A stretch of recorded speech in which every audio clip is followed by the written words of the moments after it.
Welcome to mid day debate. నేను విజయ్. దేశ రాజకీయాల్లో నరేంద్ర మోదీ రూటే సెపరేటు. ఆయన ఏది చేసినా చర్చనీయాంశమే. సార్వత్రిక ఎన్నికలు ఘట్టం తుది అంకానికి చేరిన వేళ మోదీ కన్యాకుమారిలోని వివేకానంద రాక్లో 2 రోజుల పాటు ధ్యానం చేపట్టారు. పూర్తి ద్రవాహారం తీసుకుంటూ ఆయన మౌన దీక్ష చేపట్టారు.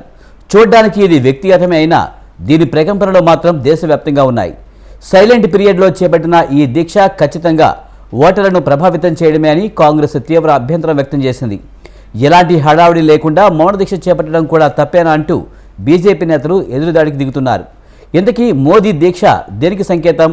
ఇది సైలెంట్ పీరియడ్లో పరోక్ష ప్రచారమా, మౌనముద్రణ, లేక ప్రజలకు ఆధ్యాత్మిక సందేశమా? ఇదే అంశంపై ఇవాటి మీడియా డిబేట్లో చర్చిద్దాం.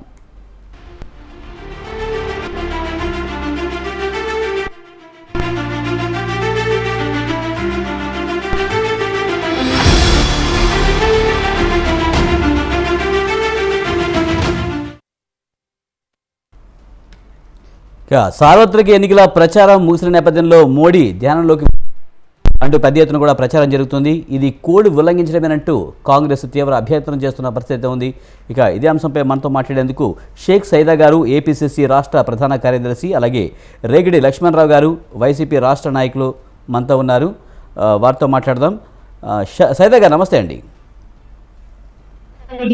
సార్, ఎన్నికల ప్రచారం ముగిశాక 45 గంటల పాటు ధ్యానముద్రలోకి ప్రధాని మోదీ వెళ్తున్నారు. ఎన్నికల ప్రచారం ముగిసినా కూడా దృష్టి మొత్తం కూడా మోడీపై ఉండేలాగా ప్లాన్ చేశారని కాంగ్రెస్ విమర్శిస్తుంది. ఇదంతా ఓటర్లను ప్రభావితం చేయడమే అని కాంగ్రెస్ అంటుంది. ఎలా చూడాలి? విజయ్ గారు, మీకు అన్ని విషయాలు మీకు తెలుసు.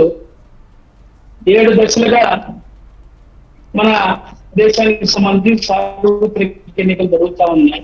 ఇప్పటికే 6 దశల్లో మనం ఎన్నికలు పూర్తి చేసుకున్నాం. 7వ దశ 1వ తేదీ అయితే రేపు ఉదయం 6 గంటలకు ఎన్నికలు ప్రారంభం కాబోతా ఉన్నాయి. ఇది దశ, చివరి దశ.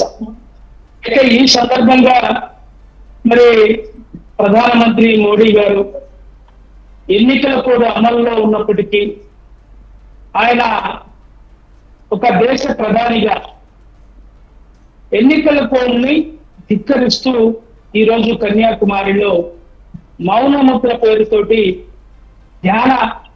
మౌన ధ్యానం అనే పేరుతోటి ఈరోజు కన్యాకుమారిలో వివేకానంద రాక్ వద్ద నిర్వహిస్తున్నటువంటి ఈ కార్యక్రమం నిజంగా ఒక డ్రామాను కల్పించే విధంగా, ఒక రాజకీయ డ్రామాని రక్తి కట్టించే విధంగా ఈరోజు ప్రధాని మోడీ గారు నిర్వహించినటువంటి కార్యక్రమాన్ని ప్రజలందరూ కూడా చర్చించుకుంటారు.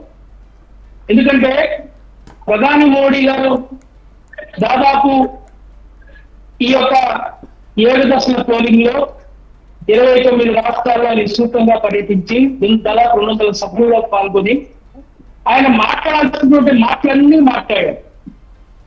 చేయాల్సినటువంటి ఘనకార్యాలన్నీ కూడా చేశాడు. రాగద్వేషాలు పెంచే విధంగా, విద్వేషాలు రెచ్చగొట్టే విధంగా మరి ఆయన ఏ విధంగా ప్రచారం నిర్వహించడం మనం చూసాం.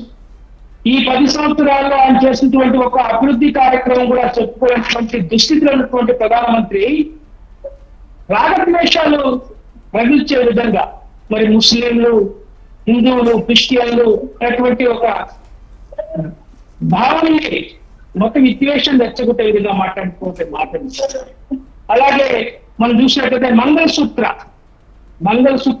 అనేటువంటి ఏ విధంగా అయితే కాంగ్రెస్ పార్టీ అధికారంలోకి వస్తే మీ మంగళసూత్రాలు లాక్కుంటారనేటువంటి ఒక భావన కలిగించే విధంగా మాట్లాడినటువంటి మాటలు. అట్లాగే ముద్ర నాట్యాన్ని గురించి మాట్లాడినటువంటి మాటలు. అలాగే మీకు కనుక కాంగ్రెస్ పార్టీకి ఓటేసి గెలిపిస్తే మీకున్నటువంటి ఆస్తి పాస్తుల్ని లాక్కుంటారు. మీకు 2 ఎడ్లు ఉంటే 1 ఎద్దుని తీసుకెళ్తారు కాంగ్రెస్ వాళ్ళు, మీకు 4 ఇళ్ళు ఉంటే 2 ఇళ్ళు తీసుకెళ్తారు కాంగ్రెస్ వాళ్ళు అని రకరకాలుగా మరి మోడీ గారు మాట్లాడి, ఆయన నోరు తాటి మాత్రం అని తెలియదు కానీ ఆయన మాట్లాడాల్సినటువంటి మాటలన్నీ కూడా విద్వేషాలు రగల్చే విధంగా, అలాగే పాకిస్తాన్, చైనా అనేటువంటి మాటలు మాట్లాడి మరి ఇంత దుర్మార్గంగా మాట్లాడినటువంటి ప్రధానమంత్రి తన పాప ప్రక్షాళన కోసం ఆయన యొక్క చేసినటువంటి మాటలని. కానీ సైదా గారు, బీజేపీ నేతలు ఏమంటున్నారంటే ధ్యాన ముద్ర అనేది వ్యక్తిగతమే కానీ రాజకీయం కాదు, దీన్ని అనవసరంగా కాంగ్రెస్ రాజకీయం చేస్తుంది అంటున్నారు. మేము రాజకీయం చేయడం లేదండి. నేను ఎందుకు చెప్తున్నానంటే వాస్తవంగా మోడీ గారి గినక వివేకానంద గారి మీద, లేకపోతే ఆయన యొక్క ఆధ్యాత్మిక చింతన మీద, ఆయన ప్రవచనాల మీద ఉంటే వాస్తవంగా ప్రధాని మోడీ గారికి వివేకానంద స్వామి డిసెంబర్ 24, 25, 26 తేదీల్లో దాదాపు 132 సంవత్సరాల క్రితం కన్యాకుమారి దగ్గర ఇప్పటికే మోడీ గారు ధ్యానం చేస్తున్నారో ఆ ప్రాంతంలో ఆ యొక్క రాక్ వద్ద ఆయన 3 రోజుల పాటు మరి దీక్ష చేశాడు. మరి డిసెంబర్ 24, 25, 26 3 రోజులు ప్రధానమంత్రి గారికి నిజంగా ఆయన స్ఫూర్తిని యువతలో రగిలించేటువంటి కాంక్ష ఉన్నట్లయితే మరి డిసెంబర్ 24, 25, 26 తేదీల్లో వెళ్ళి అక్కడ మౌనముద్ర చేయమండి. వివేకానంద స్వామి గారి ప్రవర్తనని యువతకి చెప్పమండి, యువతని ఇన్స్పైర్ చేయమండి, దేశ సమైక్యత సమగ్రత కోసం పాటు పడతాయని చెప్పి అక్కడ ఆయన దీక్ష మూలమని చెప్పండి. ఇలాంటివన్నీ ఏమి లేకుండా కోడ్ ఆఫ్ కండక్ట్ అమల్లో ఉంటే, ఎలక్షన్ కోడ్ ఆఫ్ కండక్ట్ అమల్లో ఉంటే, ఇంకా 24 గంటల్లో ఎన్నికలు జరగబోతూ ఉంటే మీకున్నటువంటి ఈ యొక్క ప్రచార పిచ్చి, ఈ యొక్క ఈ ప్రచార యావని మీరు మీ యొక్క దీనికోసం మీరు కన్యాకుమారి వెళ్ళి దాదాపు 2,000 మంది పోలీసులతోటి రక్షణలో ఉండి మీరు ఇంత కార్యక్రమం మీడియా మొత్తాన్ని, ఈ దేశం ఉన్నటువంటి మీడియా మొత్తం మీ కింది మరల్చుకొని ఈ విధంగా మీరు రాజకీయ డ్రామా రావడం సమంజసమేనా? ఇది న్యాయమేనా అని చెప్పి నేను కూడా మాట్లాడుతుంది. దేశ ప్రజలు కోరుతున్నారు. ఇది మోడీ గారు ఈ యొక్క ఎన్నికల ప్రచారంలో, ఈ యొక్క 7 దశల ప్రచారంలో ఆయన ఏ విధంగా అయితే ప్రజల్ని మాట్లాడుతున్నాడో, ఇది విషయాలు రెచ్చగొట్టాడో ఇవన్నీ కూడా ప్రజలు గమనిస్తా ఉన్నారు. ఆయన పాప ప్రక్షాళన కోసం ఈ రోజు వివేకానంద దగ్గరికి వెళ్ళి ధ్యానముద్రలో కూర్చున్నారు తప్ప మరొకటి కాదు. కాంగ్రెస్ పార్టీ కావాలని చెప్పి ఆయన మీద వదలటం లేదు. ఎలక్షన్ కమిషన్ సైదే గారు ఇంకా మాట్లాడదామండి. మనతో పాటు మిట్టా పార్థసారథి గారు, మాజీ ఎమ్మెల్యే, బీజేపీ సీనియర్ నాయకులు మనతో ఉన్నారు. ఆయనతో మాట్లాడదాం. పార్థసారథి గారు నమస్తే అండి. నమస్కారం అండి సార్, మోదీ సైలెంట్ పీరియడ్ లో చేపట్టిన ఈ దీక్ష ఖచ్చితంగా ఓటర్లను ప్రభావితం చేయడమే అని కాంగ్రెస్ తీవ్ర అభ్యంతరం వ్యక్తం చేస్తుంది. ఎలా చూడాలి? మరొకసారి అందరికీ నమస్కారం అండి. సార్, ఫస్ట్ ఆఫ్ ఆల్ ఇప్పుడు ఓటర్లకు ప్రభావితం చేస్తుంది ఎలా చూడాలని మీరంటే, మా సోదరుడు మొత్తం అంతా కూడా ఆయన చేసిన ప్రచారం పాప ప్రక్షాళన అనేటువంటిది మాట్లాడారు. ఆయనకు ఉన్నటువంటి స్వేచ్ఛ, మన దేశంలో ఉన్నటువంటి పత్రికా స్వేచ్ఛ కానివ్వండి, మిగతా స్వేచ్ఛలు కానీ ఉన్నాయి కాబట్టి ఎవరేమైనా మాట్లాడచ్చు. దానికి సంబంధించి ఏమి చేసే పరిస్థితిలో లేం మనం. వాళ్ళే అంటున్నారు ఆయన ఏదో పాపం చేశాడు కాబట్టి పాప ప్రక్షాళన కోసం పోయినాడు అన్నారు. మరి వదిలేయండి, మీకేమి ఇబ్బంది? మీరు చేసిండే పాప ప్రక్షాళనకి మీరు కావాల్సింటే ఇటలీకి వెళ్ళండి, చర్చికి వెళ్ళండి, మసీదుకి వెళ్ళండి, ప్రార్థనలు చేయండి. ఆ ప్రార్థనలో ఇంకా ఓపిక ఉంటే మీతో పాటు మిగతా వాళ్ళు కూడా బాగుండాలని చెప్పేసి కూడా ప్రార్థన చేయండి. అది ఎట్లాగో మీరు చేయరనుకోండి, దేశంలో ఎప్పుడు అల్లకల్లోలం ఉండాలా, అల్లకల్లోలంలో మేము ముస్లింలకు మేము సపోర్ట్ గా ఉన్నాం, క్రైస్తవులకు సపోర్ట్ గా ఉన్నాం అని చెప్పి అనిపించుకోవాలా, దాంతో మాకు ఓట్లు రావాలనేటువంటిది మీ ఆలోచన. కాబట్టి మీ ఆలోచన ప్రకారం మీరు చేసుకోండి. మిమ్మల్ని ఎవడొద్దన్నాడు? మేము చేసుకునే దానికోసం మీరెందుకు దుగ్ధపడాలి? పోనీ ప్రచారం చేయమని ఆయన ఏమన్నా ఇచ్చారా?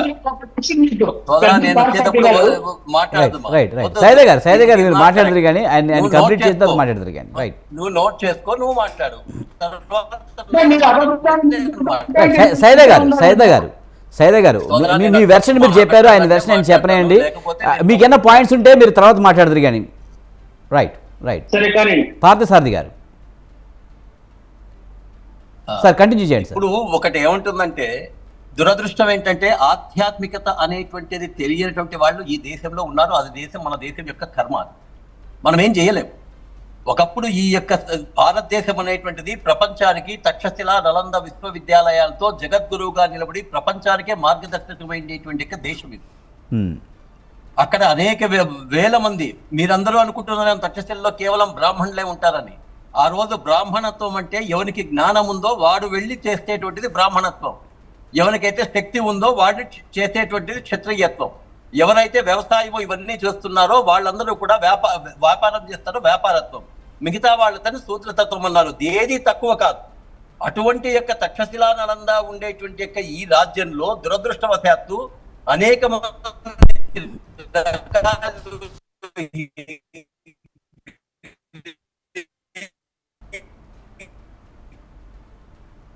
రైట్.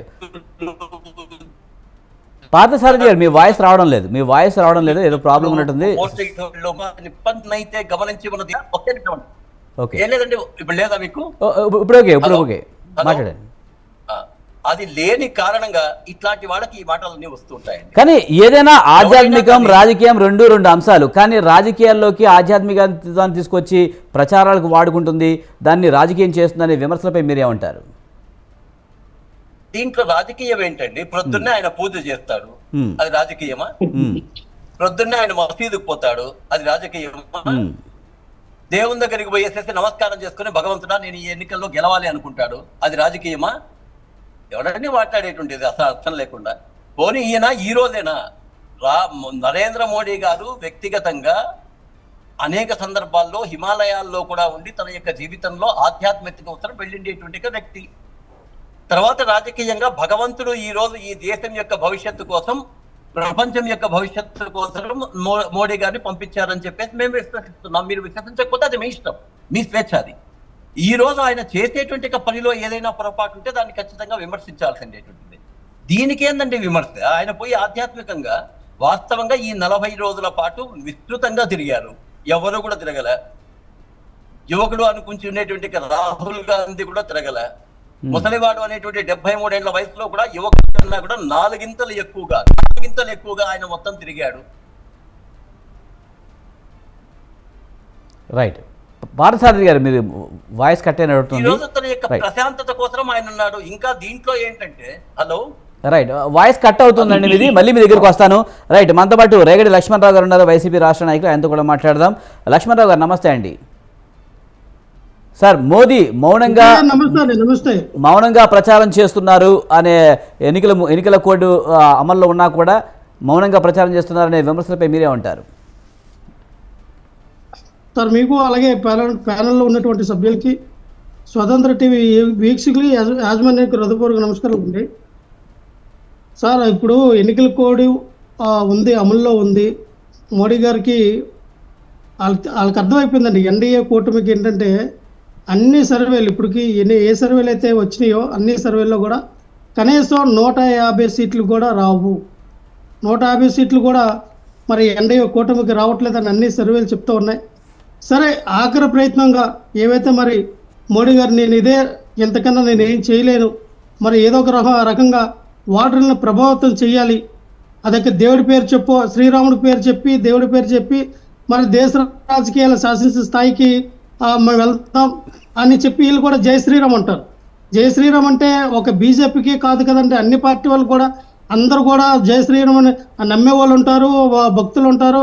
అందరికీ దేవుడు శ్రీరామ్.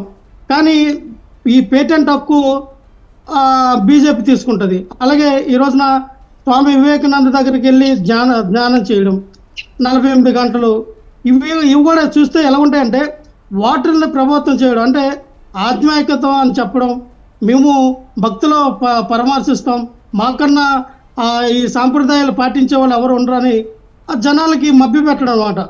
ఈ రకంగా ఈ వేసిన ఎత్తుగడలన్నీ కూడా దేశ ప్రజలందరూ గమనించారు. వీళ్ళకి ఇచ్చినటువంటి 2 అవకాశాలు కూడా మరి బీజేపీ పార్టీ ఎక్కడ కూడా సద్వినియోగం చేసుకోలేదు. మనం చూసాం, ఎందరో మరి మోడీలు, ఆ మోడీతో పాటుకి ఎందరో మోడీలు ఈ దేశంలో చాలా పెద్ద స్కామ్లో ఇరికిపోయి ఉంటే వాళ్ళందరూ కూడా పక్క దేశాలకి పంపించిన వ్యక్తి మోడీ గారి ఈ బీజేపీ పార్టీ అని చెప్పచ్చు. అంటే ఇవన్నీ కూడా ప్రజలు గమనించారు. అది ఇంకా ఖచ్చితంగా ప్రత్యామ్నాయం రావాలి. అయితే ఈసారి ఖచ్చితంగా ఇండియా కూటమి వస్తుందని మరి అంచనాలు ఉన్నాయి. చూద్దాం సార్. అంటే మోడీ గారు ఏం చేసినా పబ్లిసిటీ ఒకటి కోరుకుంటారు. కిందసారి ఆయన ఎప్పుడైతే 2014లో మోడీ గారి యొక్క ప్రసారం, మోడీ గారి యొక్క అంగహార పట్టాలకి దాదాపుగా 5,000 కోట్ల రూపాయలు బీజేపీ గవర్నమెంట్ ఖర్చు పెట్టింది, అదే బీజేపీ అప్పుడు ఆ పార్టీ ఖర్చు పెట్టిందని అన్ని టీవీ ఛానల్లో వచ్చినాయి. అంటే ఆ నరేంద్ర మోడీ గారు ఒక దేవుడు, నరేంద్ర మోడీ గారు హీరో, ఆయనకు మించిన నాయకుడు ఈ దేశంలో లేరు అని ఎక్కువ చెప్పడం, అక్కడ రాహుల్ గాంధీని తక్కువగా చూపించడం, పప్పు అని ప్రజల్లోకి తీసుకెళ్ళడం అని కూడా మీడియా పబ్లిసిటీ. బీజేపీలో ఇప్పుడు ఈ రోజున నరేంద్ర మోడీ గారు ఒక నాయకుడిగా ఎదిగారంటే కేవలం మీడియా ఇచ్చిన పబ్లిసిటీయే.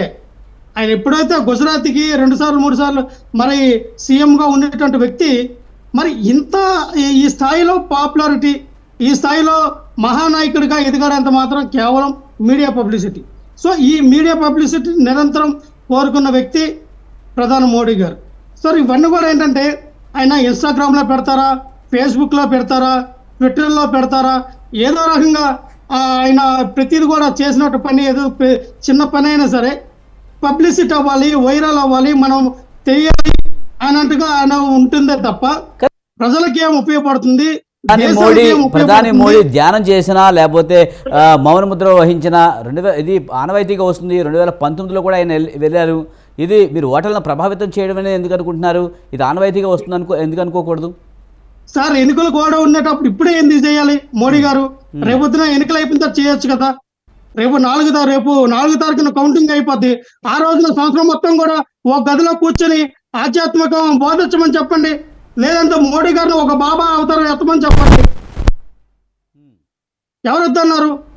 ఈ దేశాన్ని రక్షించాలి, ఈ దేశాన్ని ముందుకు తీసుకెళ్ళాలి అనుకున్నప్పుడు ఇంతకు ముందు మనకి మిట్టా పార్థసారథి గారు కూడా చెప్తే ఏమన్నారంటే దాదాపు 45 రోజులు 50 రోజులు దాదాపు చాలా రోజుల నుంచి ఎన్నికల ప్రచారంలో ఉన్నారు. ఎన్నికల ప్రచారం ముగిసింది కనుక ఆయన దీక్షలోకి వెళ్తున్నారు. దీన్ని రాజకీయం చేయాల్సిన అవసరం ఏముంది? దీన్ని కూడా రాజకీయంగా ఉపయోగించుకుంటుంది కాంగ్రెస్ అలాగే బీజేపీ ఇతర పక్షాలు అని చెప్తూ ఉన్నారు. సార్ విజయ్ గారు చూస్తున్న వాళ్ళందరూ చూస్తారండి. ఇప్పుడు ఎవరు కూడా ఉట్టుపుణ్యానికే మాట్లాడరు కదా, ఎవరు ఉట్టుపుణ్యానికే ఏదో రాయిస్తారు కదా. ఆయన చేసింది క్రిస్టల్ క్లియర్ గా కనబడుతుంది. ఓటర్లు మభ్య పెట్టాలి, ఓటర్లు ప్రలోభం చేయాలి, ఓటర్ల ఇంటెన్షన్ ఆయన వైపు తిరగాలి, ప్రతి ఒక్కరు కూడా నా గురించి మాట్లాడుకోవాలి. ఎలాగైనా సరే ఈ లాస్ట్ పోలింగ్ వరకు కూడా మనకు పడే ఓట్లో కొంతైనా మన ఎన్డీఏ కూటమికి ఉపయోగపడుతుంది అని చేసినటువంటి చిన్న చిన్న స్టాటిక్స్ ఇవి. ఎలాగా ఇది తప్పుగా అంటే ప్రతిపక్షాలు ఏమాత్రం కూడా ఆ విమర్శలు చేయకూడదా? ప్రతిపక్షాలు ఏమాత్రం కూడా అడగకూడదా? ప్రతిపక్షాలు ఏది కూడా ప్రశ్నించకూడదా? అంటే మోడీ గారు ఏది చేస్తే అదే కరెక్టా? బీజేపీ ప్రభుత్వం ఏది చేస్తే అదే కరెక్టా? అంటే ఇంతకుముందు మీరు మాట్లాడుతూ కూడా అన్నారు జై శ్రీరామ్ అంటూ బీజేపీ ఎక్కువగా మతపరమైన నినాదాలు చేస్తుందని చెప్తూ అన్నారు. రాముడు అనేవాళ్ళు కేవలం బీజేపీకి మాత్రమే కాదు అందరూ వాడు అని చెప్తున్నారు. అప్పుడు మీరు కూడా జై శ్రీరామ్ అంటే సరిపోయేది కదా, దానికి ఇప్పుడు బీజేపీ వాళ్ళు అనొద్దని చెప్పలేదుగా. కావాలని సార్ విజయ్ గారు, బీజేపీ పార్టీ వాళ్ళు ఎక్కడికి వెళ్ళా జై శ్రీరామ్ జై శ్రీరామ్ అని ఒక నినాదం, అసలు రాముడు మాకే పేటెంట్ ఏమైనా అనకూడదు కదా సార్. మరి కాంట్రవర్సల్ అవుతుందో నాకు తెలియదు కానీ రాముడు ఎక్కడైనా పార్టీలో సభ్యత్వం తీసుకున్నారు. రాముడు మాకే పేటెంట్ అన్న మాట అయితే బీజేపీ నాయకులు అన్న సందర్భాలు ఏం లేవు. కానీ ఏంటంటే జై శ్రీరామ్ అనేది వాళ్ళకి మొదటి నుంచి వాళ్ళు నినాదంగా ఎంచుకున్నారు, దాన్ని జై శ్రీరామ్ అని చెప్తూ ఉంటారు. కానీ మిమ్మల్ని అనొద్దని చెప్పలేదు కదా, మీరు కూడా అనండి అప్పుడు జై శ్రీరామ్ అని. ఖచ్చితంగా అందరికి హక్కు ఉందండి. రాముడు ఒక బీజేపీ వాళ్ళకే చెందిన దేవుడు కాదు కదా, అందరికి చెందిన దేవుడుగా పూజిస్తారు. ఆయన పత్నివ్రతుడు. ఖచ్చితంగా ఆయన్ని అందరూ కూడా ఆదర్శం తీసుకుంటారు. మేమే రాముడి యొక్క దీన్ని ముందుకు తీసుకెళ్తున్నాం. అందరినీ కూడా ఆ ప్రలోభం చేయడానికి ఆ మతాన్ని ఓడుకోవడం కరెక్ట్ కాదని అంటాను. స్వచ్ఛభావం ప్రతి ఒక్కరికి ఉంటది, అంతేగాని ఆ రాముడు మాకే నాకు అర్థం కావట్లా. శ్రీరాముడు ఎక్కడైనా బీజేపీ పార్టీ యొక్క సభ్యత్వం తీసుకున్నారా? బీజేపీ పార్టీలో ఆయన జాయిన్ అయ్యారా? లేదా బీజేపీ పార్టీని శ్రీరాముడు పార్టీ పెట్టారా? ఇదే కదండి, ఇది కరెక్ట్ కాదన్నా నేను. మణిపూర్ లో ఎటువంటి ఘటన జరిగిందండి? అండి సరే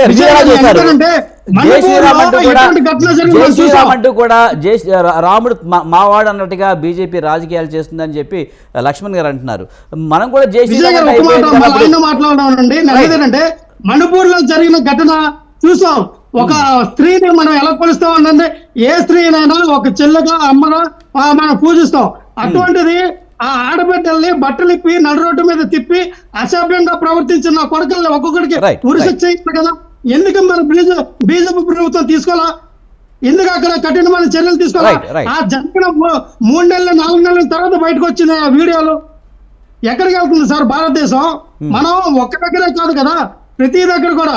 అక్కడ ఏ తెగలు ఉన్నా సరే, ఎస్టీలు ఉన్నారా, ఎస్సీలు ఉన్నారా, బీసీలు ఉన్నారా, మైనార్టీలు ఉన్నారా, అది ప్రతి ఒక్కరు కూడా సమానంగా బాధ్యతగా పరిపాలించిన బాధ్యత ఏ గవర్నమెంట్ మీద ఉంటది, మోడీ గారి మీద కూడా ఉంది. ఎందుకని వాళ్ళు బయట ప్రపంచాలు అది మణిపూర్లో జరిగిన సంఘటనలకు ఎందుకు న్యాయం చేయాల? ఎందుకు తెగలకి న్యాయం చేయాల? రైట్ రైట్ సైదా గారు మనం ఇంకా లక్ష్మణ్ గారు మనం ఇంకా మాట్లాడదామండి, మిగతా గెస్టులతో కూడా మాట్లాడదాం. సైదా గారు మీరు ఎలా చూస్తారు? రాముడు అందరూ వాడే అంటున్నారు, వాళ్ళు నినాదం అని చెప్తున్నారు, కానీ రైట్ మీరు ఎలా చూస్తారు ఈ వివాదాన్ని? ఒకటి విజయ్ గారు, శ్రీరామచంద్రుడు అందరి వాడు, ఆయన్ని భారతదేశంలో 140 కోట్ల మంది ప్రజలందరూ కూడా ఆయన పితృవాక్య పాలకుడు అనేటువంటి ఒక భావన, మంచి పరిపాలనాధ్యక్షుడు అనేటువంటి భావన, అలాగే దాంపత్య విషయాల్లో కూడా శ్రీరామచంద్రులు మరి సీతాదేవి ఇవన్నీ కూడా ఒక ఆదర్శమైనటువంటి భావంతో మనం అందరం కూడా భారతీయులందరం కూడా అభినందిస్తాం, ఆయన్ని ఆరాధిస్తాం. అయితే ఈరోజు బీజేపీ మీరు చూశారు, అద్వానీ గారి రథయాత్ర మొదలుకొని ఆ రోజు 2 స్థానాలు ఉన్నటువంటి బీజేపీ శ్రీరామ జన్మభూమి పేరుతోటి వాళ్ళు ఊరూరు తిరిగి పల్లె తిరిగి ఒక మద్విద్వేషాన్ని, ఎందుకంటే ఆ స్థానంలో అనేది అది కాంట్రవర్షి ఇష్యూ అయింది. మళ్ళీ బాబ్రీ మసీద్ ఇవన్నీ కూడా మనం మాట్లాడటం కరెక్ట్ కాదు కానివ్వండి. సరే, ఏది ఏమైనా ఈరోజు బీజేపీ వాళ్ళు, ఈరోజు మోడీ గారు ఈ యొక్క కన్యాకుమారి దగ్గర ఉన్నటువంటి ఈ యొక్క ఇన్సిడెంట్ ఒకసారి మనం చూసినట్టు, గతంలో కూడా 2019లో కూడా ఆయన మరి గుహలో ఉండి దీక్ష చేసినటువంటి మన పరిస్థితి మనం చూసాం కేదార్నాథ్లో. అలాగే ఈరోజు మోడీ గారు మేమేం చెప్తున్నామంటే, ఒక బాధ్యత గల ప్రధానమంత్రి ఎలక్షన్ కోడ్ ఆఫ్ కాండక్ట్ అమల్లో ఉంటే ఈరోజు తనకున్నటువంటి దీనితోటి 1వ తారీఖు రేపు జరిగేటువంటి ఎన్నికల్లో కొంత శాతం ఓట్లున్నాయి. మరి ఎవరైతే అతను అభిమానిస్తారో ఈ దేశ ప్రజలు 9 రాష్ట్రాల్లో ఎన్నికలు జరగబోతా ఉన్నాయి, 57 స్థానాలు. అదొక ప్రచారం కోసంగా వినియోగించుకున్నాడు తప్పితే, మరి పెద్దల పార్థసారథి గారు చెప్పినట్లుగా మసీదుకు పోయే వాళ్ళు పోయి మరి మసీదుకు పోతారు, దేవుడికి పోయి దండం పెట్టుకుంటారు అని చెప్పి అంటారు. నేను కాదని, ఎందుకంటే ఆయన మీరు చెప్పినట్లుగా 74 సంవత్సరాల వయసులో అవిశ్రాంతంగా తిరిగాడు ప్రజల్లో, మరి ఆయన ప్రచారం, వాళ్ళ పార్టీ ప్రచారం నిర్వహించాడు. నేను కాదని. అయితే ప్రచారం నిర్వహించినటువంటి తీరు ఏ విధంగా ఉంది? ఈ 10 సంవత్సరాల కాలంలో మీరు చేసేటువంటి ఒక అభివృద్ధి కార్యక్రమం అయినా చెప్పారా? మీ ఎజెండా అంతా ఏముంది? మీరు ఏం వెలగబెట్టారని చెప్పి ప్రచారం చేశారు? ఇదే కదా మీరు చేసింది, విద్వేషాలు రెచ్చగొట్టడమే కదా, భారతీయుల మధ్య భేదాభిప్రాయాలు సృష్టించడమే కదా మీ ఎజెండా. సోదరుడు మణిపూర్ ఘటనను ప్రస్తావించాడు. ఇప్పుడు మణిపూర్ లో మారణహోమం జరిగితే యువతుల్ని నడి రోడ్డు మీద యువస్త్రం చేసి బలాత్కారం చేసి అత్యాచారం చేసి హత్య చేస్తే మీ యొక్క బీజేపీ నాయకుడిని చూడటానికి దిక్కు కనీసం పరామర్శించడానికి చాటగానే మీరే మాట్లాడేది. కాంట్రవర్సీ వద్దండి, కాంట్రవర్సీ మాటలు మాట్లాడద్దు దయచేసి, విమర్శలు చేయండి కానీ. మాట్లాడినటువంటి మాటల విషయం మాట్లాడతారు. మీకు ఎక్కడ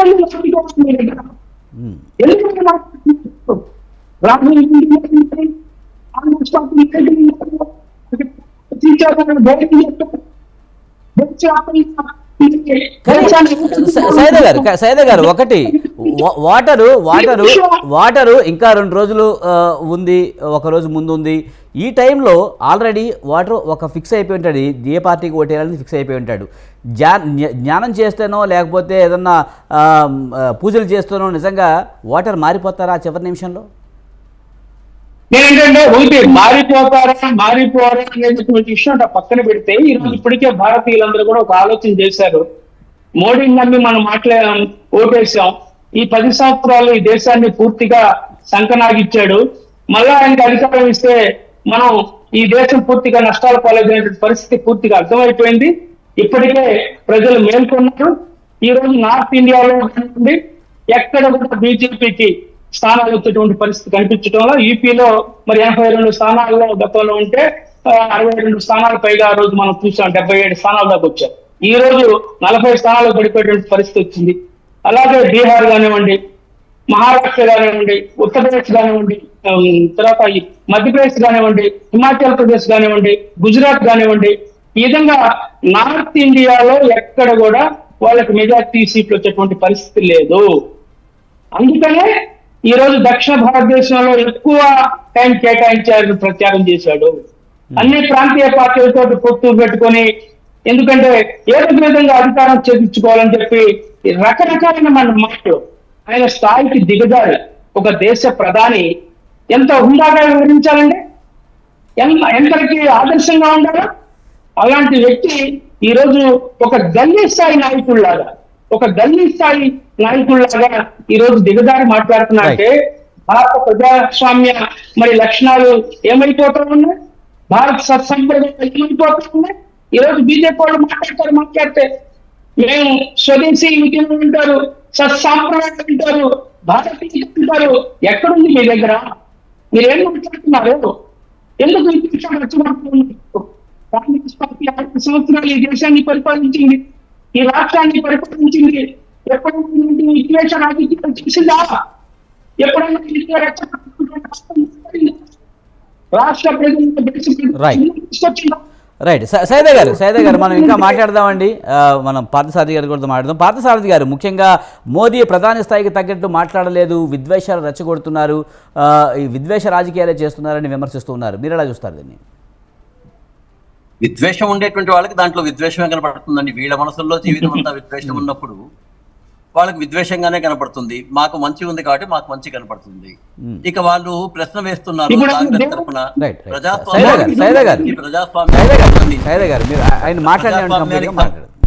ప్రజాస్వామ్యానికి సంబంధించి చాలా గొప్పగా చెప్పారు సోదరుడు. ఎమర్జెన్సీ ఈ దేశంలో విధించింది కాంగ్రెస్ బీజేపీ 2 లక్షల మందిని మొత్తం అంతా సైకిళ్లతోనూ, సైకిల్ చైన్లతోనూ, కుర్చీల్లో తొక్కిచ్చిండేటువంటిది ఎమర్జెన్సీలో. దేశంలో ఉండేటువంటి చాలా గొప్ప వాళ్ళని, జయప్రకాష్ నారాయణ లాంటి వాళ్ళని, వాజ్పేయి గారు లాంటి వాళ్ళని, అద్వానీ గారు లాంటి వాళ్ళని కాంగ్రెస్ బీజేపీ లాంటి వీళ్ళు ప్రజాస్వామ్యం గురించి మట్లే దయ్యాలు వేదాలు వడ్లించినట్లు ఉంటాయి. సోదరుడికి వాళ్ళు ఏదన్నా వాళ్ళకు ఉండేటువంటి హక్కు వాళ్ళకుంది, ఏమన్నా మాట్లాడచ్చు. మామూలుగా మొత్తం దోపిడీ చేసేవాడు, మానభంగాలు చేసేవాడు కూడా నేను చాలా నీతివంతుడు అని చెప్పుకునేటువంటి రోజులు ఇవి. కాబట్టి వాళ్ళు అలా చెప్పుకుంటూనే ఉంటారు. ఇక డెవలప్మెంట్ కి సంబంధించి మాట్లాడలేదన్నారు. ఒకసారి ఆయన ఉపన్యాసాలను వినమనండి, ద్వేషంతో కాకుండా వాస్తవం చూసి ఆలోచన చేసి వినమనండి. ప్రతి ఒక్క చోట జన్ధన్ ఖాతాలతో ఏ విధంగా ప్రయోజనం వచ్చింది, ఇంట్లకి మొత్తం ఆవాస యోజన పేరుతో ఈ దేశంలో ఏ విధంగా ప్రయోజనం వచ్చింది, అంతర్జాతీయంగా మనము వెళ్ళడం ద్వారా ఏ విధంగా ఎన్ని రకాలైనటువంటి అభివృద్ధి జరిగింది, ఏ విధంగా మన యొక్క ఎక్స్పోర్ట్స్ ఎట్లా పెరిగాయి, దిగుమతులు ఎక్కడి నుంచి వస్తా ఉండే స్థాయి నుంచి ఈ రోజు ఎగుమతులు చేసే స్థాయికి ఎట్లా ఎదిగాం. చాలా సింపుల్ అండి. నేను ఒక్క మాట ప్రశ్న చేస్తా, సోదరుడు వాళ్ళు కూడా మనస్ఫూర్తిగా అర్థం చేసుకోమనండి. 2004 నుంచి 2014 దాకా పప్పెట్ లాగా ప్రయాణం చేసిండేటువంటి మన్మోహన్ సింగ్ గారు, అంటే నేను ఎందుకు చెప్తున్నా అంటే సోనియా గాంధీ గారి చేతిలో ఆయన కీ ఉండేటువంటి ఆ మన్మోహన్ సింగ్ గారి హయాంలో ఈ దేశ బడ్జెట్ 11 లక్షల కోట్ల నుంచి 13 లక్షల కోట్లు అండి. అంటే 2 లక్షల కోట్లు పెరిగింది 10 సంవత్సరాలు. ఈ రోజు దేశ బడ్జెట్ ఎంతో ఆ సోదరునికి తెలిసేమో ఒకసారి అడగండి. సోదరా, ఈ దేశ బడ్జెట్ ఈ రోజు ఎంత ఉందో మీకు ఐడియా ఉందా? చెప్పండి. మీకు తెలిసిన సంతోషం. మాకు తెలిసిన 13 లక్షల కోట్లు 2014లో ఉంటే 13 ఒకట్ల 13, 13 రెండ్ల 26, 13 మూడుల 39, 13 నాలుగుల 52, 49,50,000 కోట్ల రూపాయల దేశ బడ్జెట్ ఈ రోజు ఉంటే 4 రెట్లు దేశ బడ్జెట్ పెరిగితే అభివృద్ధి జరగలేదు అనుకుంటే వాళ్ళ కళ్ళకు కనపడకపోతే మనం ఏం చేయలేము. మా కళ్ళకు మాత్రం దేశవ్యాప్తంగా రోడ్లు బాగా పెరుగుతున్నాయి, మొత్తం ఇండస్ట్రీస్ బాగా పెరుగుతున్నాయి. ఈ యొక్క దీని ముద్రా యోజన ప్రకారం దాదాపు ఇప్పటికే 32 కోట్ల మందికి ఈ రోజు అక్కడ ఉండేటువంటి వాళ్ళకి అందరికీ కూడా ఉపాధి కల్పన అవకాశాలు కల్పించాయి. వ్యవసాయం విపరీతంగా పెరుగుతోంది. దేశంలో ఇండస్ట్రీస్ చాలా పెరుగుతున్నాయి. మొత్తం అంతా కూడా ఎగుమతులు ఎక్కువైనాయి. ఎవరైనా కంపేర్ చేయాలి, ఆ 10 సంవత్సరాలకి ఏం జరిగింది, ఈ 10 సంవత్సరాల్లో ఏం జరిగింది. ఏ నంబర్లో అయినా సరే, ఏ నంబర్లో అయినా డిబేట్ లో తర్వాత మీరు సోదరులు మీరు చూసుకొని ఏ నంబర్ లో అయినా భారతీయ జనతా పార్టీ ఈ 10 ఏళ్లలో గత కాంగ్రెస్ పార్టీ చేసిన దానికన్నా 3 నుంచి 4 రెట్లు పెంచకుండా ఉంటే ఖచ్చితంగా మనం విమర్శించాల్సిందే. 1 రెట్లు కాదండి, నేను చెప్పిన 13 ఒకట్ల 13, 13 26, 13 39, 13 52. ఈ రోజు 49.5 లక్షల బడ్జెట్ పోయింది. ఈ బడ్జెట్ కి సంబంధించి సోదరా మళ్ళా మాట్లాడు సోదరా, ప్లీజ్ మళ్ళా మాట్లాడు నువ్వు ఏదైనా మాట్లాడు. మీరు మోడీ గారిని కూడా నేను మాట్లాడలేదు, స్థాయితో ఉండండి దయచేసి. నేను మోడీ గారు మళ్ళీ మీరే మాట్లాడరు కానీ ఆయన కంక్లూడ్ చేసిన తర్వాత మీరు మాట్లాడండి. మీరు దేనికైనా సమాధానం చెప్పండి. ఎప్పుడైతే మీకు సమాధానం దొరకలేదో మీరు మొత్తం అంతా మాట్లాడితే కరెక్ట్ కాదు కదా. మీకు సమాధానం దొరకలేకుండా మీ దగ్గర మాటలు లేనప్పుడు మీరు వచ్చేసేసి ఇట్లా మాట్లాడి ఈ యొక్క డిబేట్ చేయడం అంటే మీ బలహీనత. మీరు దత్తమ్మ అన్నారే, మీరు దత్తమ్మ అవుతారా? పార్థసారథి గారు ఏదైనా సరే ఈసారి సమాధానం చెప్పండి. ఈ సార్వత్రిక రైట్ సైదా గారు నేను గౌరవం ఆదించాల్సిన సభ్యులు మీరు మాట్లాడడం మంచిది. రైట్ మరి మీరు మాట్లాడక సోదరా, నువ్వు చెప్పు. నువ్వు తర్వాత నువ్వు మోడీ గారిని వీళ్ళని మమ్మల్ని అందరినీ దత్తమ్మలు అన్నావు, నేనేం మాట్లాడలేదు కదా. నువ్వు మమ్మల్ని దత్తమ్మలో మాట్లాడావు, నేనేం మాట్లాడలేదు కదా. నువ్వు ఎట్లా మాట్లాడతావు? ఏదేమైనా రచ్చగొట్టే మాటలు వద్దులేండి. రైట్ నేను అడిగిన దానికి చేతనైతే సమాధానం చెప్పు. ఈ రోజు 1 వస్తాయో లేదో చూసుకుని నువ్వు సమాధానం చెప్పు సోదరా. ఈ దేశ బడ్జెట్ 49 లక్షల కాదు అనుకుంటే అప్పుడు నేను సమాధానం చెప్తా. ఈ దేశం యొక్క బడ్జెట్ 49 నీకు వినాలనుకునే ప్రజలకు వినిపించేది. సైదా గారు మీరు మాట్లాడదు కానీ ఒక్క నిమిషం ఆయన కంక్లూడ్ చేయనివ్వండి. సార్ పార్థసారథి గారు ఈసారి ప్రచారంలో పదే బీజేపీ చెప్తోంది. మాట్లాడిన తర్వాత కూడా మనం మాట్లాడుతున్నాం అంటే ఆయన ఏమన్నా విమర్శించిన తర్వాత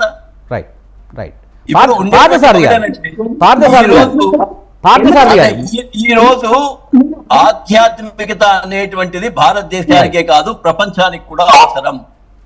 యోగా అనేటువంటిది కూడా మన దేశంలో నుంచి తీసుకుని వచ్చి ప్రపంచానికి అంతా కావాలని మోడీ గారు అడిగినటువంటిది. దేశంలోనే కాదు ప్రపంచంలో ఉన్న ప్రజలందరూ కూడా సుఖశాంతులతో ఆయురారోగ్యాలతో ఉండాలనేది ఇది భారతీయ సాంప్రదాయం అండి. సర్వేజన సుఖినో భవంతు అనేది భారతీయ సంప్రదాయం. దాన్ని చూసుకునే మనం సబ్కా సాత్ సబ్కా వికాస్ సబ్కా విశ్వాస్ అన్నాం. వీళ్ళ మాదిరి హిందువులు వేరు, ముస్లింలు వేరు, క్రైస్తవులు వేరు అని చెప్పేసి మేము చెప్పడంలే. ఈ దేశం ఒకటి, ఒకే దేశం, ఒకే ప్రజా, ఒకే చట్టం అని చెప్పే దమ్మున్న పార్టీ భారతీయ జనతా పార్టీ. వాళ్ళని చెప్పమనండి అన్నమాట. ఏ పార్టీ అయినా చెప్పమనండి. పార్థసారథి గారు ముఖ్యంగా ముస్లిం రిజర్వేషన్ల విషయంలో దమ్ముంటే వాళ్ళు దత్తమ్ములో మాట్లాడారు కదా. మీ పార్టీలో తీర్మానం చేయండి చాలు, ఒకే దేశం, ఒకే ప్రజా, ఒకే చట్టం ఉండాలనే తీర్మానం చేయండి. పార్థసారథి గారు ముఖ్యంగా ముస్లిం రిజర్వేషన్ విషయంలో బీజేపీ పదే రెచ్చగొట్టే వ్యాఖ్యలు చేస్తుంది అనేది ఒకటైతే, ముస్లింలకు ఇండియా కూటమి వస్తే దోచిపెట్టేస్తుంది అనే వ్యాఖ్యలు పదే చేయడం వల్ల ఇవన్నీ విద్వేషపూరితమైన మాటలు కాదా? అంటే కాదండి, రాజ్యాంగంలో అంబేద్కర్ గారు రాసిన రాజ్యాంగంలో మతపరమైన రాజకీయాలు, మతపరమైన రిజర్వేషన్లు ఉండకూడదు అని చెప్పిన తర్వాత ఆ రాజ్యాంగ నిర్మాత యొక్క అంబేద్కర్ గారిని అవమానిస్తూ మతపరమైన రిజర్వేషన్లు తీసుకొచ్చిండేటువంటి విషయాన్ని మనస వాచ కర్మణ తప్పుపడతాం. ఈరోజు మతపరమైన రిజర్వేషన్లు ఉంటే ప్రతి ఒక్కడు ఉద్యోగం కోసం స్వార్థంతో ఆ మతంలోకి వెళ్ళిపోతాడు కదా, ఆ మతంలో నుంచి ఈ మతంలోకి వస్తాడు కదా. ఇదేనా కరెక్ట్ పద్ధతి? కరెక్ట్ ఎప్పుడు చెప్తున్నాం మీ స్వార్థంగా ఓట్ల కోసం, కేవలం ముస్లింల ఓట్ల కోసం, స్వార్థం కోసం, రాజకీయ లబ్ధి కోసం చేసేటువంటిది మీరు తప్పు చేసి దాన్ని కప్పిపుచ్చుకోవడానికి సోషల్ మీడియా మీ స్వార్థపూరితంగా సంపాదించినటువంటి ఏరియా నేషనల్ హెరాల్డ్ లో వచ్చిండే అవినీతి డబ్బులు ఖర్చు పెట్టే మీరు దేశంలో అన్ని రకాలైన కుంభకోణాలు చేసిన కారణంగా మిమ్మల్ని పక్కన పెట్టినటువంటి భారతీయ ప్రజలను చూసిండేటువంటి మీరు ఈ రోజు అవినీతి గురించి దీని గురించి మీరు మాట్లాడితే దయ్యాలు వేదాలు వాళ్ళు ఇచ్చినట్లు. అంతకు మించి వీళ్ళకి సమాధానం చెప్పాల్సిన అవసరం కూడా లేదు. రైట్. మనతో పాటు రామాదేవి గారు సిపిఎం సీనియర్ నాయకురాలు మనతో డిబేట్ లో పాల్గొంటున్నారు. రామాదేవి గారు నమస్తే అండి. నమస్కారం, చెప్పండి సార్. రామాదేవి గారు, మోదీ ధ్యానం చేయడంలో కూడా రాజకీయం కనిపిస్తుందని చెప్తున్నారు కాంగ్రెస్ వాళ్ళు. మరి ఓటర్లు నిజంగా మోడీ ధ్యానం చేస్తే ఓటర్లు ప్రభావితం అవుతారా? మనము ఎన్నికల కమిషన్ కొన్ని మార్గదర్శకాలని రిలీజ్ చేస్తుందండి, మనందరికీ తెలుసు. ఈ మార్గదర్శకాల్లో ఒక ప్రధానమైనటువంటి మార్గదర్శకం ఏమిటి అని చెప్పేసి అంటే మతాన్ని ఎన్నికల ప్రయోజనాల కోసం ఉపయోగించుకోకూడదు అని. రేపు దేశంలో ఓటింగ్ జరగాల్సిందే. ఆయన ఎల్లుండి మౌన ధ్యానం చేసినా, లేకపోతే ఇంకొక పూజ దగ్గరికి వెళ్ళినా, ఇంకో గుడి దగ్గరికి వెళ్ళినా ఆయన వ్యక్తిగతం అయితే మనం ఎవరు మాట్లాడాల్సిన పనిలే. కానీ ఆయన ఎన్నికల క్రమంలో వెళ్ళి నేను అక్కడ కూర్చుంటాను, ధ్యానం చేస్తాను అంటే అది ప్రజల కోసమా సొంతం కోసమా అనేటటువంటి ప్రశ్న ప్రజలు వేయడం అనేది చాలా సహజం. దేవుణ్ణి పూజించడమో, ధ్యానం చేయడమో, ఆధ్యాత్మిక ఆలోచన కలిగి ఉండడమో వీటన్నింటినీ ఎవరు తప్పు పట్టడం లేదు. కానీ అది దేన్ని ఉద్దేశించి అనేది ఎన్నికల కమిషన్ కి సంబంధించి చాలా పెద్ద ప్రశ్నలు మన ముందున్న మాట మనందరికీ తెలుసు. వాస్తవంగా గతంలో సుప్రీంకోర్టు ప్రధాన న్యాయమూర్తి ఎన్నికల కమిషన్ ని సభ్యుల్ని నియామకం చేసే దానిలో బాధ్యుడిగా ఉండేవాళ్ళు. ఇప్పుడు ఆయన్ని తప్పించడం అనేది మనం చూసాం. సో అలాగే ఉన్నటువంటి 3 సభ్యుల్ని కూడా, అందులో 2 సభ్యుల్ని ఎన్నికలకు ముందు కేంద్ర ప్రభుత్వం నియమించుకోవడం కూడా చూస్తాం. ఈ నేపథ్యంలోనే ఎప్పుడైతే ఎన్నికల కమిషనే సక్రమంగా నియామకం జరగలేదు అని చెప్పేసి అన్న తర్వాత ఈ ఎన్నికలు సక్రమంగా నిర్వహించబడతాయా అనే ప్రశ్నని ఎదుర్కొన్నాం. అనేక ఘటనలు దాన్ని బలపరుస్తూ వచ్చాయి. మనం చూసాం, ఏమంటారు, బీజేపీ ఓడిపోతే, ఇండియా అధికారంలోకి వస్తే రామాలయం మీద బుల్డోజర్ నడుస్తుంది అంటే రామాలయం మీద కావచ్చు, మసీదు మీద కావచ్చు, చర్చ్ మీద కావచ్చు, జరిగిన ఘటనలు చెప్పడం ఒక భాగము, భవిష్యత్తులో ఇలా జరుగుతుంది, ఒక మతము మీద దాడి జరుగుతుంది అని చెప్పేసి ప్రచారం చేయడం అంటే ఏమనుకోవాలి, మత భావజాలు, నేను విశ్వసించేటటువంటి మతం ఏదో అయిపోతుంది అనేటటువంటి ఒక ప్రమాదకరమైన భావాన్ని సృష్టించి మనకి రక్షణ ఇవ్వగలిగేటటువంటి వాళ్ళు బీజేపీ వాళ్లే అనేటటువంటి అభిప్రాయాన్ని కలిగించే పద్ధతుల్లో మాట్లాడితే కానీ రమాదేవి గారు ఇండియా కూటమిలో భాగమైన సమాజ్వాదీ పార్టీ అధినేత అఖిలేష్ యాదవ్ కూడా ఒక మాట అన్నారు, ఇండియా కూటమి వస్తే కనుక రామాలయానికి తాళం వేస్తామనే మాట అంటే చెప్పులు విసిరిన ఘటన కూడా మనం చూసాం. మరి దాన్ని ఎలా చూడాలి? ఇది కూడా రెచ్చగొట్టే విద్వేషాలు అవి కాదండి, అవి రెచ్చగొట్టే ఘటనలు కాదు, కేవలం మోడీ గారు మాట్లాడండి. పార్థసారథి గారు ఒక్క నిమిషం అండి. రైట్ అంటే మాట్లాడకుండా ఉంటే మంచిది. పార్థసారథి గారు కానీ ఇంకెవరైనా కానీ, యాంకర్ గారు ఉన్నారు, వాళ్ళు చూస్తారు. అఖిలేష్ యాదవ్ అయినా, లేకపోతే నేనైనా, మీరైనా, ఎవరైనా సరే మార్గదర్శకాలకి మనం పెట్టుకున్నటువంటి దానికే భిన్నంగా వ్యవహరిస్తే ఖచ్చితంగా వాళ్ళకి నోటీస్ సర్వ్ చేయాల్సినటువంటి అవసరం ఉంటుంది, వాళ్ళ దగ్గర నుంచి వివరణ తీసుకోవాల్సిన అవసరం ఉంటుంది.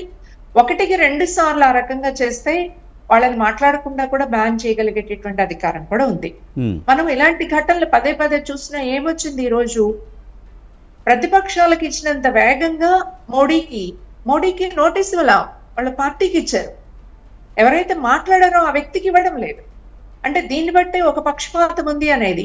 ఏమన్నారు ఆయన, మంగళసూత్రాలు తీసుకువెళ్ళి ఇచ్చేస్తారు, హిందువుల మంగళసూత్రాలు ఎవరికి ఇస్తారు, ఎక్కువ మంది పిల్లల్ని కనేవాళ్ళు ఎవరు, వీళ్ళు ఇన్ఫిల్ట్రేట్స్, ఈ దేశానికి వలస వచ్చినటువంటి వాళ్ళు, వీళ్ళని నేను ముస్లిమ్స్ గురించి అనలేదు అని చెప్పేసి ఆ తర్వాత వివరణ ఇచ్చారు ఆయన ప్రత్యేకమైనటువంటి దానిలో.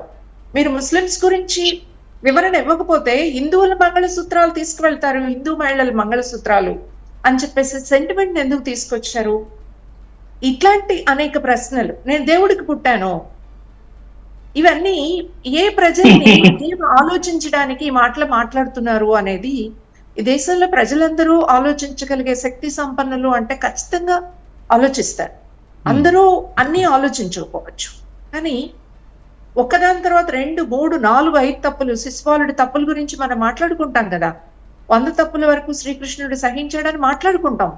ప్రజలు కూడా ఏదో పొరపాటున మాట్లాడాడేమో ఆ మోడీ మంచివాడే అనేటటువంటి భావన చాలా మంది ప్రజల్లో ఉన్న మాట నిజం.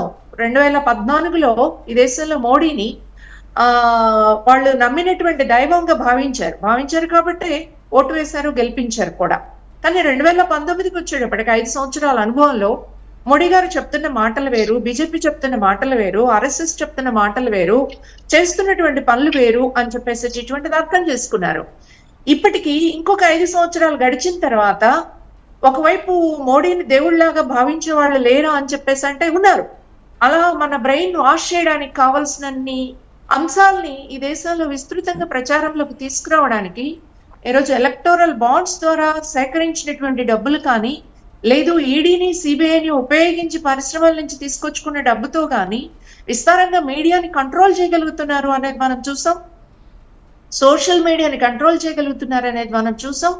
అనేక ఫేక్ న్యూస్ క్రియేట్ చేయడం ద్వారా ఒక భయాందోళనని ఈ దేశంలో మతాల మధ్య క్రియేట్ చేయడం అనేటటువంటిది కూడా చూసాం. దీని ఫలితంగా చాలా మంది ఈ రోజు కూడా మోడీని గుడ్డిగా విశ్వసించేటటువంటి వాళ్ళు ఉన్నారు. ఇప్పుడు పార్థసారథి గారు చెప్తున్నారు, ఎంత బడ్జెట్ పెరిగిందో మీకు తెలుసా అని అడుగుతున్నారు. 45 లక్షల కోట్ల బడ్జెట్ ఈ దేశంలో పెట్టిన మాట నిజం. 2014కి ఇప్పుడు 2024 నాటికి రూపాయి విలువ ఏమైంది? 2014లో బడ్జెట్ 2024లో బడ్జెట్ పోల్చి చూసుకున్నప్పుడు గ్రామీణ పేదలకి చాలా కీలకమైనటువంటి ఎన్ఆర్ఈజిఎస్ కేటాయింపులు ఏమిటి? ఈ దేశంలో పేద పిల్లలకు అవసరమైనటువంటి అంగన్వాడీ కేంద్రాలు నిర్వహించేటటువంటి దానికి బడ్జెట్ ఏమిటి? ఈ దేశంలో యుద్ధ బడ్జెట్ కేటాయింపులు ఏమిటి? ఈ దేశంలో బ్యాంకుల దగ్గర నుంచి ఎంత డబ్బులు కేంద్ర ప్రభుత్వం తీసుకుంది? ఎన్ని అప్పులు 2014 నాటికి ఎన్ని అప్పులైనాయి ఈ దేశంలో? 2014 తర్వాత 2024కి వచ్చేటప్పటికి మనం ఎన్ని లక్షల కోట్ల అప్పులు చేసాం? ఈ అప్పులు చేసిన దానిలో ఎంతమందికి మనం ఎంత రుణమాఫీ బకాయిలు మాఫీ చేసాం? రైతులకు ఎంత చేసాం? డొక్రా మహిళలకు ఎంత చేసాం? అదాని అంబానీ లాంటి పారిశ్రామికవేత్తలకు ఎంత చేసాం? ఇవన్నీ మన ముందున్న లెక్కలు ఉన్నాయి. ఒకవైపే మనం చూడటం మొదలు పెడుతున్నట్లయితే మనం అంచనా వేసుకోవడం, బేరీస్ వేసుకోవడం చాలా కష్టమైపోతుంది. మేము రోడ్లు వేసాం, మేము ముద్ర రుణాలు ఇచ్చాం, మేము చాలా పెద్ద బడ్జెట్ పెట్టామంటే ఈ పెద్ద బడ్జెట్ ఈరోజు అందరికీ అర్థమవుతుంది ఏంటి? మీరు పెట్రోలు, డీజిల్, గ్యాస్ వీటి మీద పెంచినటువంటి ట్యాక్సెస్ ఎంత? మీరు చెప్పినటువంటి మేము బాండ్స్, ఆయిల్ బాండ్స్కి డబ్బులు చెల్లించాల్సి వచ్చింది అని మీరు మాట్లాడారే, మీరు దానికెంత చెల్లించారు? పెంచినటువంటి రేట్ ఎంత? ఈ రెండింటిని బేరీస్ వేసుకుంటే ఏమవుతుంది? అక్షరాల 36 లక్షల కోట్ల రూపాయలు ఈ డీజిల్, పెట్రోల్ రేట్ల నుంచి మీరు వసూలు చేశారా లేదా? జిఎస్టి తీసుకురావడానికి ముందు ఈ దేశ ప్రజలకు ఏం చెప్పారు? మీ మీద పన్నులు పెరుగుతున్నాయి, రిచ్ పీపుల్ పన్నులు తప్పించుకుంటున్నారు, మీకు పన్నులు తగ్గించడం కోసం మేము జిఎస్టిని తీసుకొస్తున్నాం, ఇది చాలా హేతుబద్ధంగా శాస్త్రీయంగా ఉంటుంది అని చెప్పారు. ఇప్పుడు మీరు ఎక్కడికి వెళ్ళినా జిఎస్టి వస్తుంది, మీరు ఎక్కడికి వెళ్ళినా స్టేట్ ట్యాక్స్ వస్తుంది. 2 లక్షల కోట్ల రూపాయలు గత నెలలో జిఎస్టి ద్వారా హైయెస్ట్ గా వసూలైంది. ఈ వసూలైన దానిలో 67% ఎవరి దగ్గర నుంచి వస్తుంది అని చెప్పేసి అంటే poorest of the poor people నుంచి వస్తుంది అనేది ఈరోజు చెప్తున్నటువంటి లెక్కలు. అంతకుముందు ఉన్నటువంటి కార్పొరేట్ ట్యాక్స్ ఈ 10 ఏళ్లలో తగ్గిస్తూ వచ్చారు. ఇవన్నీ ఎవరికి లాభం చేకూర్చినాయి అనేటటువంటిది మనం ఒక్కసారి ఆలోచిస్తే పార్థసారథి గారు ఏదో చెప్తున్నారండి. ఫైనల్ గా నేను ఒకటి చెప్తాను. మోడీ ఈ రోజు ప్రజలకు సమాధానం చెప్పలేని దశలోనే ఈ రోజు ఆధ్యాత్మికత పేరిట ప్రజల కళ్ళు కప్పడానికి ప్రయత్నం చేస్తున్నారా? నిజంగా ఆయన మనసా వాచ దేవుణ్ణి ప్రేమిస్తున్నారా అనేది మనం తెలియదండి. ప్రజల అనుభవంలో నుంచి అర్థం చేసుకుంటున్నారు. రైట్. పార్థసారథి గారు, నిజంగా ప్రధాని మోడీ ప్రజల కళ్ళు కప్పడానికి ఈ మౌన దీక్ష చేస్తున్నారనే అనుమానం అది దానికి ఎప్పుడో నేను సమాధానం చెప్పాను. కానీ ఇప్పుడు రమాదేవి గారు ఎందుకంటే రియలిస్టిక్ గా ఇట్లాంటి విషయాల్లోనే చర్చ జరగాలి, వాస్తవం ప్రజలకు తెలియాలి. రమాదేవి గారు చాలా తెలివిగా నంబర్లు ఇవ్వకుండా కేవలం నేను నంబర్లతో సహా మాట్లాడారు. మంచి ఇంకొకసారి ఏదైనా డిబేట్ లో ఇలాంటి వాళ్ళు వస్తే డెఫినెట్ గా ప్రజలకి విత్ నంబర్స్ అంటే 2004 నుంచి 2014 దాకా దేశ రైతులకి ఎంత డబ్బులు ఇచ్చారు సహాయం, 2004 నుంచి 2014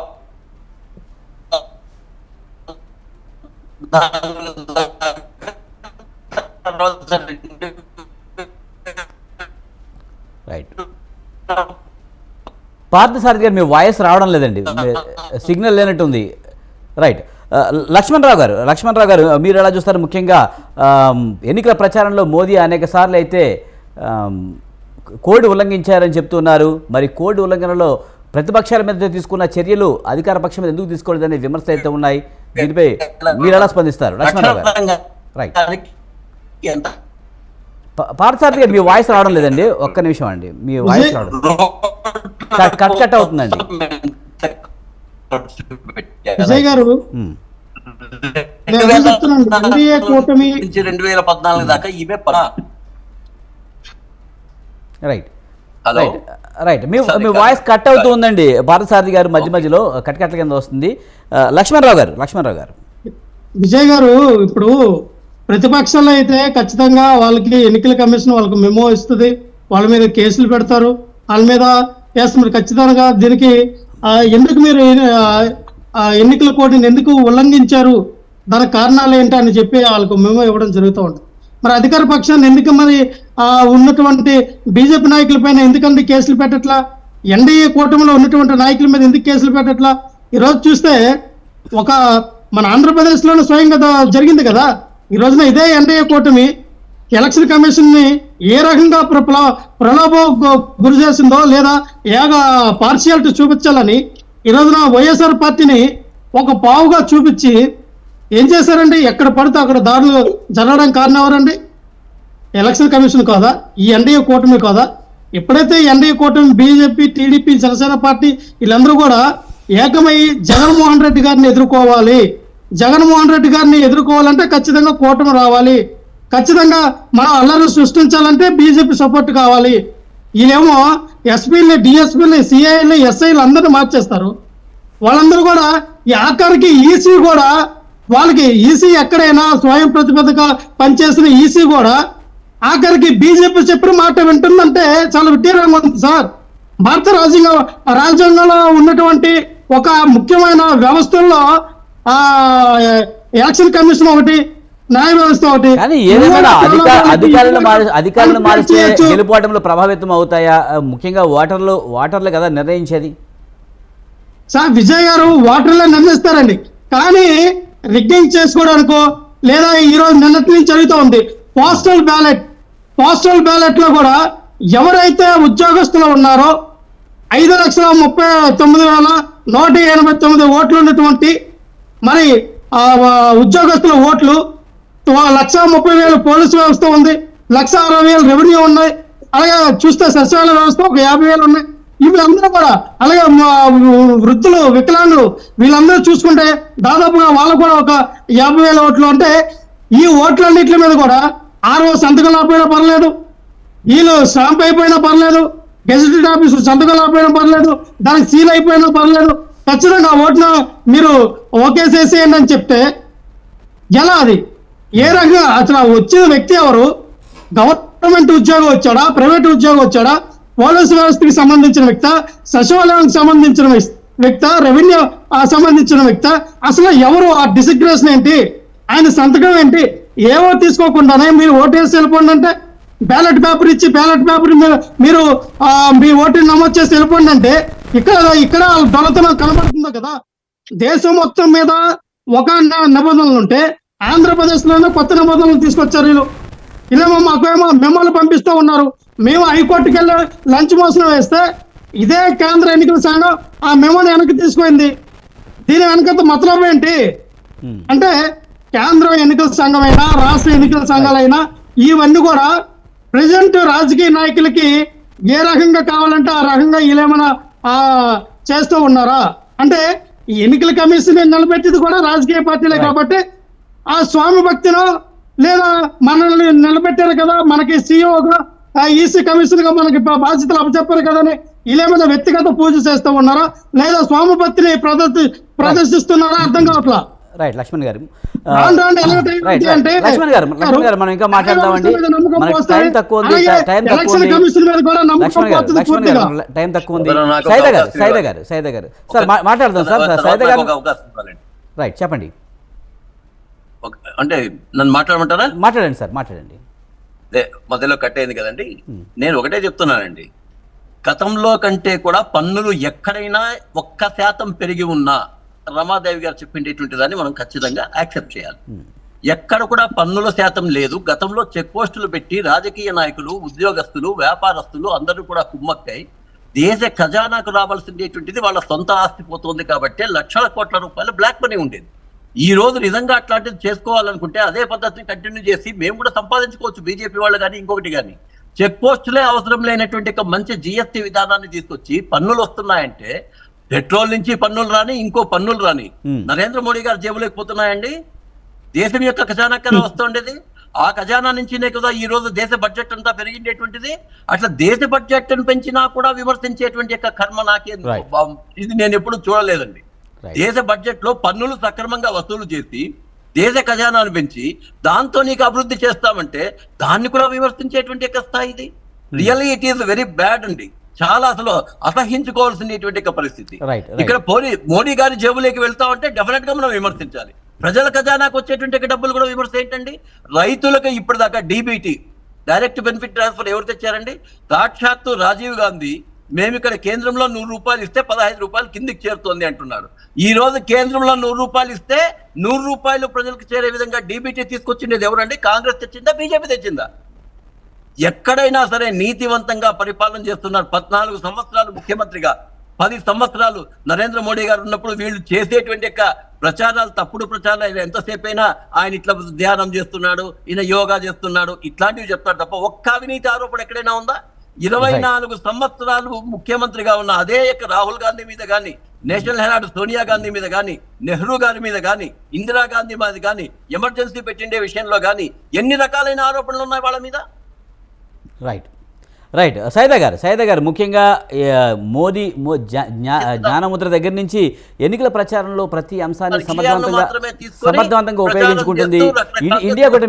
ఇండియా కూటమి ఆ స్థాయిలో బీజేపీని ఎదుర్కొనే విధంగా ప్రచారం చేయగలిగిందా అనే డౌట్ అయితే వస్తుంది. సైదా గారు, విజయ్ గారు ఈరోజు మీరు చెప్పినటువంటి ప్రశ్న, ఎందుకంటే కాంగ్రెస్ పార్టీ ఇండియా కూటమిని ఏర్పాటు చేసిన తర్వాత 28 పార్టీలు కలిసి అన్ని రాష్ట్రాల్లో కూడా విస్తృతంగా మరి పర్యటించగలిగిన విషయాన్ని మీకు గుర్తు చేస్తా ఉన్నా.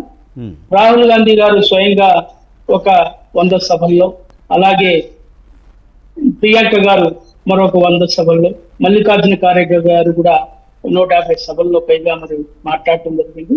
విస్తృతంగా మరి ఎన్నికల ప్రచారం నిర్వహించడం జరిగింది. బీజేపీ ఎన్నికల ప్రచారానికి ధీటుగానే కాంగ్రెస్ పార్టీ ఇండియా కూటమి ఈ దేశంలో ప్రచారం నిర్వహించిన విషయాన్ని ఈ సందర్భంగా గుర్తు చేస్తా ఉన్నా. ఈరోజు రేపు 4వ తారీఖు జరిగినటువంటి ఎన్నికల్లో మంచి రిజల్ట్, దాదాపు 300 పైగా స్థానాల్లో ఇండియా కూటమి మరి గెలుచుకోబోతా ఉంది. కేంద్రంలో కాంగ్రెస్ పార్టీ, అలాగే కాంగ్రెస్ పార్టీ నాయకత్వంలో ఇండియా కూటమి అధికారంలోకి రాబోతున్న విషయాన్ని ఈ సందర్భంగా గుర్తు చేస్తాము. అయితే ఈ సందర్భంగా మనం ఒకటి చెప్పాలా, బీజేపీ నాయకులు మాట్లాడుతూ వాళ్ళు ఒక గోబెల్స్ ప్రచారం లాగా మరి వాళ్ళు ప్రచారం నిర్వహిస్తా ఉన్నారు. ఎంత కాడికి కాంగ్రెస్ మీద బృందలటువంటి కార్యక్రమం మరి చేస్తూ వాళ్ళు పబ్బం గడిపినటువంటి కార్యక్రమం చేపడుతున్నట్టుగా మనకు కనిపిస్తా ఉంది. ఇది వాస్తవం కూడా. మాట్లాడితే మరి ఏమేమో మాట్లాడతారు వాళ్ళు కాంగ్రెస్ గురించి, ఏం మాట్లాడాలో అన్ని విషయాలు కూడా మాట్లాడి కాంగ్రెస్ ని గుడ్డగాల్చి ఎత్తినేసి, ఇది వీళ్ళు చేసే పని అది. ఎందుకంటే మాట్లాడితే ఆ విషయం ఎత్తుతారు, ఎమర్జెన్సీ గురించి మాట్లాడతారు. ఇంకా ఇంతకంటే దుర్మార్గం ఏముందండి? వీళ్ళు ఏం వెలగబెట్టారు? ఈ 10 సంవత్సరాల్లో సంవత్సరానికి 2 కోట్ల మందికి ఉద్యోగాలు ఇస్తా ఉన్నారు. ఎక్కడిచ్చారు? 10 సంవత్సరాలు 20 కోట్ల మందికి ఉద్యోగాలు మీరు ఎక్కడ తీయండి? మీరు వీళ్ళు రైల్వేలు ఎన్ని వేకెన్సీ మీరు చూడండి. రైల్వేలని ఈ రోజు మీరు చేస్తా ఉన్నారు, రైల్వేలు అమ్మేస్తున్నారు, ఎల్ఐసిని అమ్మేస్తా ఉన్నారు. మీరు ఎక్కడ అభివృద్ధి చేస్తా ఉన్నారు? ఈ రోజు మరి జన్ధన్ ఖాతాల పేరుతోటి మీరు ఏం చేశారు? మీ అవినీతి ఏందో ఒకసారి చూడండి. ఈ రోజు రైతులు మీరు ఆత్మహత్యలు చేసుకుంటా ఉన్నారు. మీరు రైతులకు సంబంధించినటువంటి 3 నల్ల చట్టాలను రద్దు చేస్తామని చెప్పి మాయ మాటలు చెప్పి ఒకటి అతిగతి లేదు. రైతులు దేశవ్యాప్తంగా మరి ఉద్యమించారు. మీరు ఎన్ని కూడా దీనికి మీరు సమాధానం చెప్పాలా? ఉద్యమం చేసినప్పుడు రైతుల్ని బుల్లెట్ పెట్టి తొక్కిచ్చారు, కార్లతో తొక్కిచ్చి ధ్వంసం చేశారు. మీరు అలా చెప్పుకుంటా పోతే మరి కోవిడ్ సమయంలో ప్రజలు ఏ విధంగా మీరు ఒకసారిగా లాక్డౌన్ ప్రకటిస్తే మరి కార్మికులు రోడ్ల మధ్య ఏ విధంగా నడుచుకుంటూ వెళ్ళారు, రక్తం కారే విధంగా మరి చెప్పులు లేకుండా మరి కార్మికులు మరి ఆ రోడ్ల మీద ప్రయాణం చేశారంటే ఇంతకంటే దౌర్భాగ్యవంతమైనటువంటి బీజేపీ. మీరు ఏం చేశారని చెప్పుకుంటా ఉన్నారు. మీరు గ్యాస్, డీజిల్, పెట్రోల్ ధరలు విపరీతంగా పెంచేసి మరి ఈ దేశాన్ని మరి దోచుకున్నటువంటి పరిస్థితి మీది కదా. పారిశ్రామికవేత్తలకి దాదాపు 16 లక్షల కోట్ల రూపాయల రుణాలను మాఫీ చేసింది మీరు కదా. ఏదైనా ఒక పేదవాడికి మీరు సాయం చేశారా? ఒక పేదవాడికి మీరు రక్షణ కల్పించారా? రైట్. సైదా గారు, మీరు మాట్లాడుతూ కూడా బీజేపీ గ్లోబల్ ప్రచారం చేస్తుందని చెప్తున్నారు. మీరు పర్టికులర్గా ఈ ఎన్నికల ప్రచారంలో 2 అంశాలను ప్రధానంగా తీసుకున్నారు. ఒకటి రిజర్వేషన్లు, 2 రాజ్యాంగాన్ని మార్పు అనేది బీజేపీ మీద మీరు చెప్పిన అదే మార్చబోతుంది అనే విషయాలను మీరు పదే పదే జనాల్లోకి తీసుకెళ్ళిన పరిస్థితి. కానీ ఇవి నిజానికి జనాలు నమ్మే పరిస్థితి ఉందంటారా? కానీ బీజేపీ ఎక్కడ రాజ్యాంగాన్ని మారుస్తామని లేకపోతే రిజర్వేషన్లు తీసేస్తామని ఎక్కడ చెప్పలేదు కదా. మీరు ఒకటి విజయ్ గారు, వాస్తవంగా వాళ్ళు ఏం మాట్లాడుతున్నారు, మైనార్టీల రిజర్వేషన్లు రద్దు చేస్తాం, ఇది అందరూ మనం విన్న మాటలే, అవునా కదా. ముస్లిం మైనార్టీలకి మతపరమైన రిజర్వేషన్లు రద్దు చేస్తామని చెప్పారు కానీ ముస్లిం రిజర్వేషన్లు అని కాదు కదా. మతపరమైన రిజర్వేషన్లు, రాజ్యాంగ విరుద్ధమైన రిజర్వేషన్లు మాత్రమే రద్దు చేస్తామని చెప్పారు. విజయ్ గారు వాళ్ళు క్లియర్గా మరి మా రాష్ట్రానికి వచ్చినటువంటి అమిత్ షా గారు కానీ ఏపీ గారికి వచ్చి మాట్లాడినటువంటి మాటలు కానివ్వండి, అలాగే తెలంగాణలో మాట్లాడినటువంటి మాటలు కానివ్వండి, మేము అధికారంలోకి రాగానే మైనార్టీల రిజర్వేషన్లు రద్దు చేస్తాం అని మాట్లాడారు. వాస్తవం కాదు. అలాగే అనేక సందర్భాల్లో కూడా మేము రాజ్యాంగాన్ని మార్చడానికి సిద్ధపడ్డాం. ఒకటి ఎందుకంటే మీరు గమనిస్తున్నారు, ఈ రోజు అన్ని వర్గాల ప్రజల్ని, మైనార్టీల మీద, ఎస్సీల మీద, దళితుల మీద దేశవ్యాప్తంగా దాడులు జరుగుతూ ఉన్నాయి. ముస్లింల మీద ఈరోజు బుల్డోజర్ వ్యవస్థ నడుపుతా ఉన్నారు వాళ్ళు. పేదలైనటువంటి ముస్లింలు, దళితుల ఇళ్ల మీద బుల్డోజర్లు పెట్టి నెట్టిస్తా ఉన్నారు, వాళ్ళు కూల్ చేస్తా ఉన్నారు. ఇంతకంటే దుర్మార్గం సైదా గారు, టైం అయింది, మనం మరి ఇంకోసారి మాట్లాడదాం దీనికి సంబంధించి. థ్యాంక్ యూ సైదా గారు, అలాగే పార్థసారథి గారు, లక్ష్మణరావు గారు, రమాదేవి గారు, థ్యాంక్ యూ వెరీ మచ్ అండి డిబేట్లో పాల్గొన్నందుకు. ఇది వాటి మిడ్ డే డిబేట్. చూస్తూనే ఉండండి స్వతంత్ర.